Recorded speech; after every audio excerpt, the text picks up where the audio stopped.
This video is from chapter 14, which is a relatively short chapter that concludes the textbook. However, I also bring in material that was not covered when we discussed the chapter 13 on politics, the material related to social change and political movements. I do go over some of that material as well as add additional material here in this lecture video. So this chapter opens up with a reminder about how the gender binary exists despite it not being real, and how the consequences of it are often unfair and it impacts us all. I really like that a C. Wright Mills quote is provided because by referring back to a well-known sociologist, the sociologist that we have to, thank for the concept of the sociological imagination, it really encourages us to consider how does sociology help us see and respond to this gender structure that we have in our society, that we probably have spent a lot of time just thinking of as being innate or natural, but hopefully as we get to the end of this class, you are learning to see that it is not. And so when you think about how sociology can help you respond to this, two primary ways, obviously, the sociological perspective and imagination, which encourages you to think about the relationship that exists between you and larger society, your personal biography and larger social history. And then, of course, that distinction between troubles and issues, right? So in addition to that, the author has some pretty concrete suggestions, and I don't really have a lot to add here. So I'm just going to highlight what the authors say. Um, Consider tossing your gender binary glasses. That quote from page 391. Don't forget the basics. All differences are average differences with a great deal of overlap. Men are not all alike, and neither are women. Differences and similarities are caused by the intersection of nature and nurture, not one or the other. And science shows that we are more alike than different. So, just step away from thinking that there are these hard binaries or these perfect truths, particularly about entire groups of people. Think about how you want to interact with others. Remember, there are three options when it comes to being gender policed. Push yourself to consider when it might be worth it to embrace that third option, right? When you actually confront the policing. You can police the policers. And then, of course, just, try to personally opt out of gender policing yourself. Don't do it to others. And then don't direct that type of energy back on yourself as well. Reflect on your relationship with the institutions around you. So this is chapter 8, which is, of course, the other chapter that you're reading out of order for my class. But gendered institutions push us to make gendered decisions while also making these choices seem natural or inevitable. Some institutions, the ones that are in flux, make it easier to get around them than those that are more entrenched. But just keeping it at the forefront of your mind that just because something is entrenched doesn't mean that it might not be in flux in the future. The fact that change is possible and in fact change is inevitable is a big theme that I'll be returning to later in this short lecture. Remember that the mechanisms that produce inequality aren't simple, right? That hierarchy of men, and that and that especially, so that men are ranked in regards to their masculinity and how close they are to that hegemonic masculine ideal. And of course, that can change over their lifetimes. That can change based on the different contexts that they find themselves in. Intersectionality, which of course complicates our understanding of gender by introducing other social identities that impact our gender strategies, that impact how we see ourselves, that impact how other people see us. And then, of course, just resist those common misconceptions about feminist progress, right? The idea that it's linear, that it's achieved all the success that it's going to achieve, or that it's achieved all the success that's even necessary.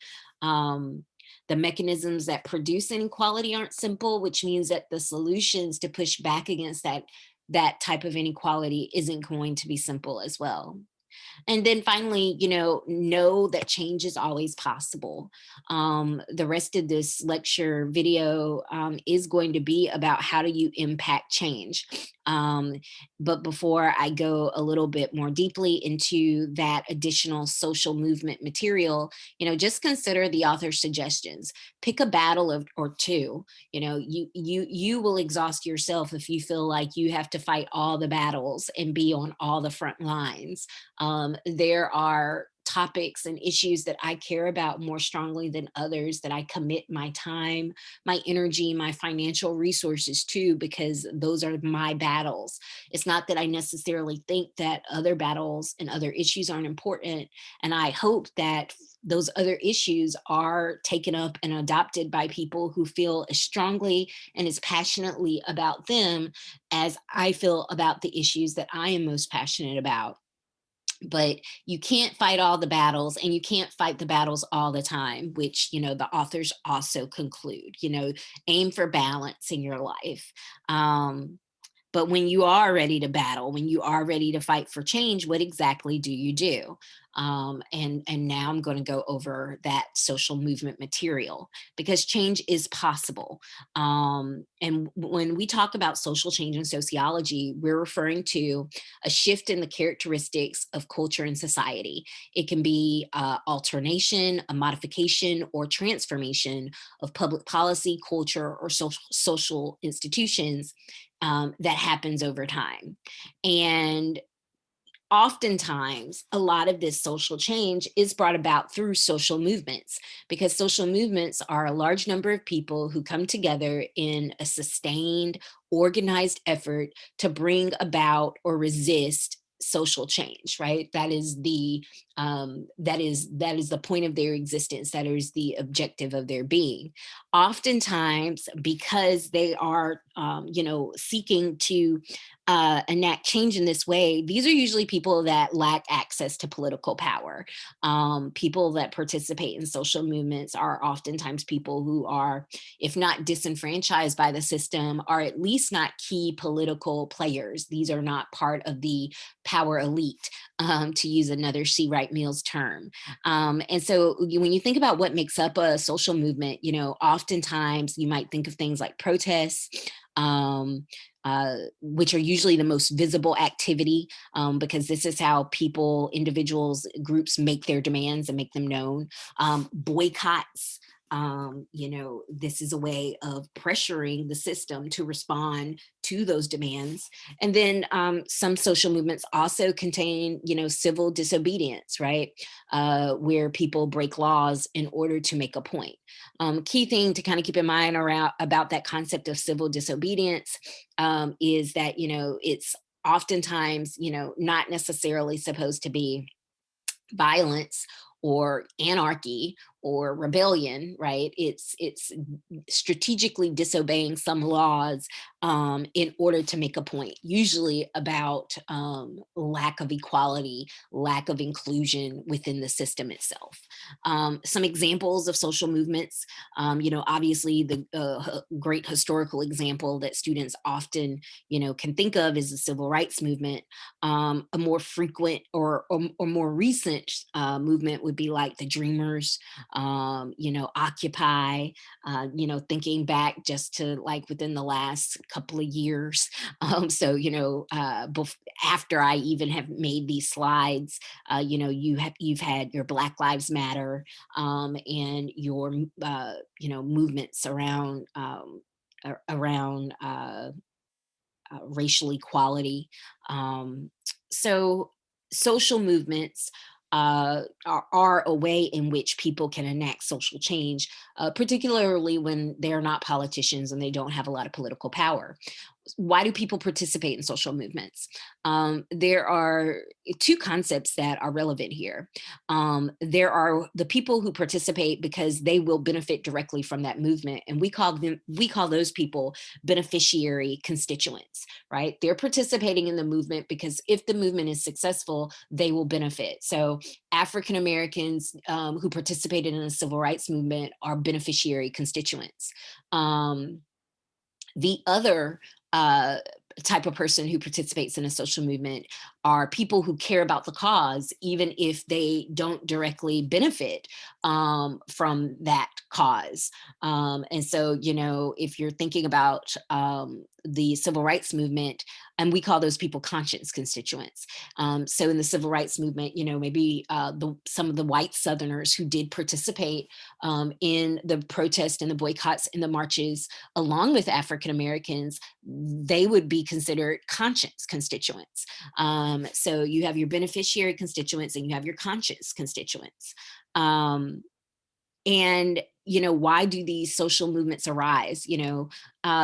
People come to identify with other people similarly afflicted. They're like, hey, we share similar problems, and people are more likely to then participate, or we see the world in a similar way.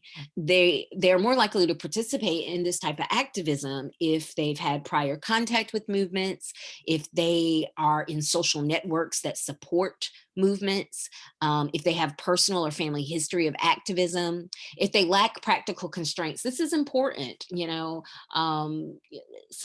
If you have a really big family, if you have a really busy work schedule, if you have really limited financial or time resources, it might would be difficult for you to participate in protests, marches, boycotts. There are some practical constraints on people's time and resources.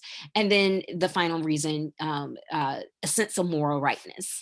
And certainly for people that are conscience constituents, this is one that comes up the most often. Even if it's not something that directly benefits them, it is the sense that they are participating in something that they think is the right thing, is the right thing to do. Now, obviously, not everyone participates in the social movement, even if they are people who we would consider to be beneficiaries. And so there's a bit of what we call a free rider problem when it comes to social movements. These are people who avoid the cost of activism. They don't expend the time, the energy, or the resources, but they still benefit from its success because, if you are part of that beneficiary population, if the movement is successful and changes enacted, you're going to benefit from those changes. Even though you were not one of the people that actually participated in the movement. And this is just a problem that all social movements have to face. And so this is specifically from your chapter 13 from your textbook. So now we're going to apply the same kind of discussion about social movements specifically to the women's movement, and the discussion of the waves of the women's movement. So the first wave largely related to suffrage, but also education, also drunkenness. A lot of people don't realize that the prohibition movement actually kind of was very much aligned and entangled with some aspects of the suffrage movement. A lot of a solid percentage of the suffragettes were also, took part in the prohibition movement. They were interested in maternal and child welfare. A lot of feminist and women's organizations began during this time period. And this is actually when the initial draft of the ERA, the Equal Rights Amendment, actually was written. Now, the second wave of the feminist movement or the women's movement is the wave that usually people associate with the term women's movement, because this was in the late 60s and the 70s. Focus there, ending gender segregation and discrimination, particularly in higher education and employment sectors. There were even more women's organizations founded. A lot of them were autonomous, which means they functioned independently of men's participation and approval. Although there was a big push during this time to ratify the ERA, There was a backlash against the feminism. And it was worth noting that that backlash was at least publicly associated and spearheaded with women who were not supportive of the women's movement, not supportive of the ERA. Um, and Another way we can see this backlash during this time is that the US initially refused to sign the United Nations statement in support of gender equality, and that was in 1979. So the third wave, your textbook marks it as beginning with the Anita Hill testimony and Clarence Thomas confirmation hearing. There's some debate about exactly when did the third wave begin, as well as when did the third wave maybe end. Um, One way you can kind of determine, like, hey, is this a third wave interest, is because the topics of interest, the focus of the third wave, a lot of it was about pro-femininity, the idea that gender expression and doing gender in your own way. There was the beginning focus on sex positivity, at least among some segments of feminists. This was also the wave where there was a clear acknowledgement of multiple feminisms and the importance of intersectionality, which your book discusses, the rise of intersectional feminist activism. It's not that women of color were not participatory in the earlier waves, but they often were sidelined. Their interests were ignored, their voices were muted. The third wave made a concentrated effort to not just be more inclusive, but to also begin to center the experiences, the voices, and the leadership of these intersectional feminists. And then there was an increasing use of technology to bring about awareness and change. And so obviously with the rise of, technology, particularly social media, you have some forms of boycott and protests that become possible. And your book talks about hashtag activism as an example of that. And then finally, we come to the fourth wave. So the textbook acknowledges the likelihood that we are experiencing a fourth wave now. Sometimes you don't really know you're in a wave until the wave subsides, and you can kind of look back and be like, "Oh, yeah, that was a wave." There were some clear, issues and some clear themes that were being focused on and fights that were being had at that time. Sometimes it's hard to really to really appreciate that and to acknowledge that when you're in the midst of the wave. And so your textbook addresses how activism in this wave has been both assisted and harmed by new communication technologies. Also addresses, the concerns related to how governmental policies related to nationalism and authoritarianism are impacting, issues related to gender. And then a major theme is the concern over the role of corporations. And so I have a whole slide of that. The concept here is the corporate co-optation of feminism, right? Taking actual social movements and political activism and turning them into advertising slogans and campaigns, right? So instead of it now really meaning something, it now just seems like a tagline and an ad meant to get people to kind of buy goods and participate in this like large, like global capitalistic kind of system, which, oftentimes those goals and objectives are ultimately at odds with the actual goals and objectives of people. People who are participating in the movement. And so there are past examples of this. This isn't new. People wanting to capitalize on this, like you go girl, women run the world energy. Virginia Slims, L'Oreal.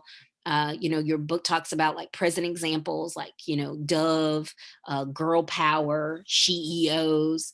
And like I said, the main issue here is just with this corporate co-optation, you're taking something that is meaningful in the social movement, the activist world, and by turning it into an advertising tagline, and monetizing it, you certainly risk trivializing it and kind of stripping it of its deeper meaning.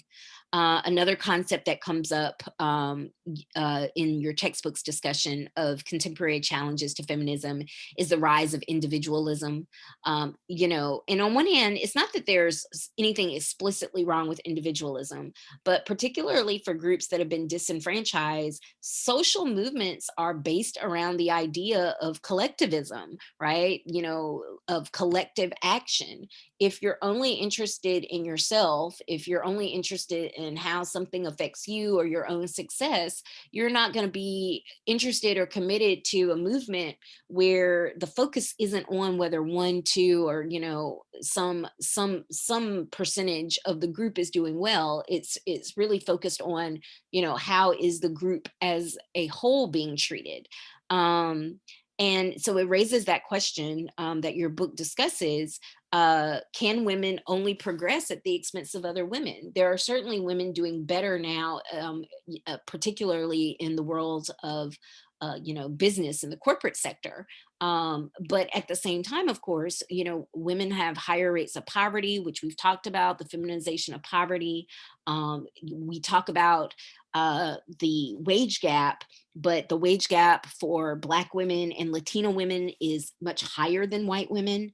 And so, if you're only focused on how you're doing, as opposed to being focused on, the collective and what your book calls civic awareness, then this is going to impact your likelihood to be active, to embrace, to support social movements related to the betterment of the group.